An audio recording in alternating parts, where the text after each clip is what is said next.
JBNN will keep you informed. I'm Michelle Jones. Before we get into the news, please remember to like, subscribe, leave a comment, and to share the news with someone today. Now on to the news. Westmoreland man arrested following gun and ammunition seizure. The Negril police have arrested and charged a man following the seizure for gun and ammunition in the town on Tuesday. He is 36-year-old Jeff Morris of West End, Westmoreland.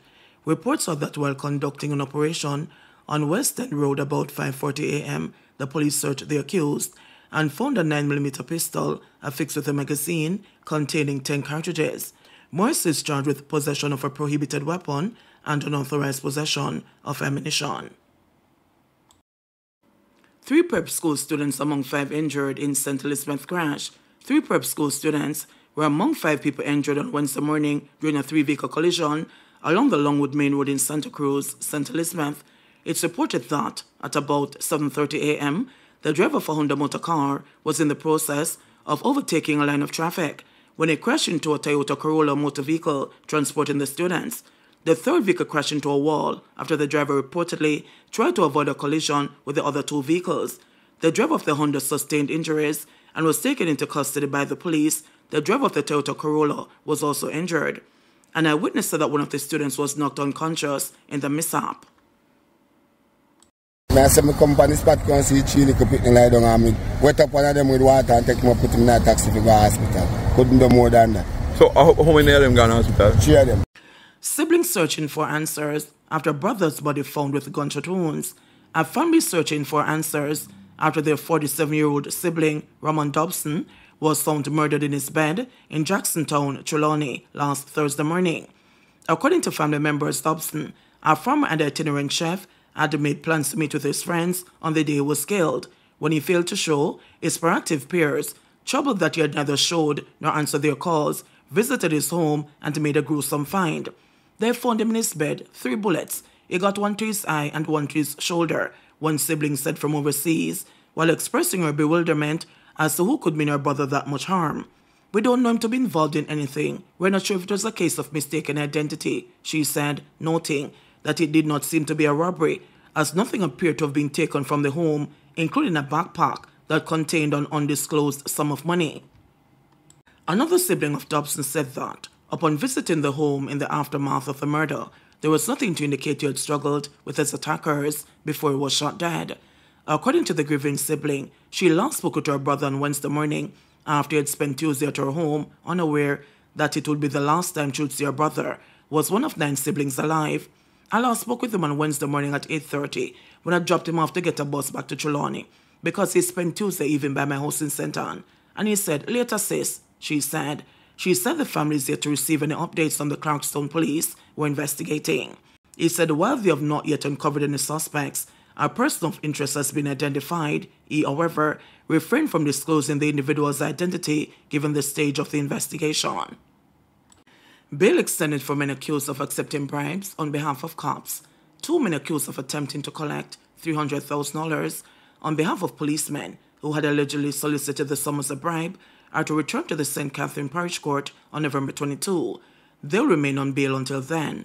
27-year-old Orlando Brown and 35-year-old Oral Francis are charged with aiding and abetting and attempting to corruptly collect cash. When the case was mentioned on Tuesday, Parish Court Judge Janelle Nelson Gale told investigators that the implicated policemen also needed to be charged for a successful prosecution to be mounted against the men. In court on Tuesday, it was revealed that on September 13, the complainant was at home when a police team conducted a search of the premises. The police reportedly confiscated a phone which allegedly contained evidence of breaches of the Cybercrimes Act. The complainant was taken into custody by the police. It was allegedly informed by the policeman that if the case went to court, he could be fined up to $1.5 million, but he could do something to not be prosecuted. The court heard that the complainant was released and was instructed that someone would collect $300,000 from him at an agreed time. The man made a report to the authorities, and the Inspectorate and the Professional Standards Oversight Bureau was contacted. A sting operation was set up, and Brown and Francis were allegedly held attempting to collect the money from the complainant. Both men were later charged. Airport employees sentenced on cocaine charges. An airport employee who was convicted on several cocaine charges was on Monday sentenced to 2 years imprisonment and fined when he appeared in the St. James Parish Court. Kemoli Hoyles, 38, was convicted in the Kingston and the St. Andrew Parish Court on May 31 in connection with a massive cocaine seizure at the Norman Manley International Airport on December 10, 2020, and was awaiting sentencing. But on September 12, he was arrested at the Sanctuary International Airport by detectives from the Firearms and Narcotics Investigation Division while trying to flee the island with a fake American passport. He was sentenced to 2 years imprisonment at hard labor for possession of cocaine, or a fine of $1.5 million, and a mandatory 2 years at hard labor and a $3 million fine, or 3 years at hard labor. For trafficking in cocaine, he was sentenced to 1 year imprisonment for attempting to export cocaine, or $30,000, and a 6 months hard labor for possession of criminal property, or a fine of $500,000. He was admonished and discharged on the charge of dealing in cocaine. The sentences will run consecutively if the fines are not paid. He now awaits trial for the charge of uttering forged documents. An act of terror, says Superintendent Othniel Dobson. The once peaceful New Roads community in rural Westmoreland erupted in extreme violence on Monday night as 4 people were shot and killed and 4 others shot and injured in a brazen mass shooting at an entertainment event in the community. The deceased men have been identified by the Westmoreland Police as Damian Baker, O'Dane Scott, Anthony Lawrence, otherwise called Rocky, and Asheen Spence. Spence is believed to have been one of the marauding gunmen who carried out the attack. It is thought that he was accidentally shot and killed by his cronies. Lawrence was said to have suffered from schizophrenia, while Spence, who was celebrating his birthday at the time of his death, was wearing gloves on both hands and found with a gunshot wound to the back of the head inside the bar. Following the shooting, the gunmen made good their escape in the waiting motor car, which sped away in the direction of Bethel Town. When the shooting subsided, Barker was found at the back of the building with multiple gunshot wounds to the upper body. Scott was found along the roadside with a gunshot wound to the chest, and Lawrence was found along the roadway with multiple gunshot wounds to the upper body, the official police report on the incident stated. Superintendent Othniel Dobson, the police commander for Westmoreland, described the incident as an act of terror by gunmen, while noting that the event was not sanctioned by the police. The community of New Roads, Westmoreland, was rocked by a tragic and senseless act of violence last night, leaving 4 individuals dead and 4 others nursing gunshot injuries in what could only be categorized as an act of terror by gunmen. The incident occurred at 10:20 p.m.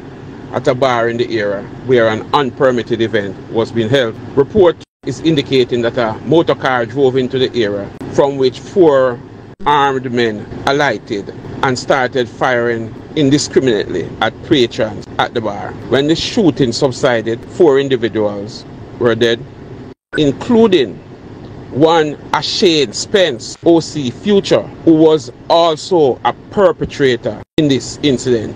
He was shot and killed by his cronies. 8.54 cartridges was found in his pocket, and information is that a firearm was removed from the scene. This is a devastating tragedy for the New Roads community and for the family who are now mourning the loss of their loved one. We understand your pain that comes with losing family members under such tragic and horrific circumstances, and we stand with you during your period of grief. The police is actively investigating the matter, and all resources are being utilized to bring the perpetrators to justice. We are calling on anyone with information about the shooting or those who have witnessed the incident to come forward and assist the police.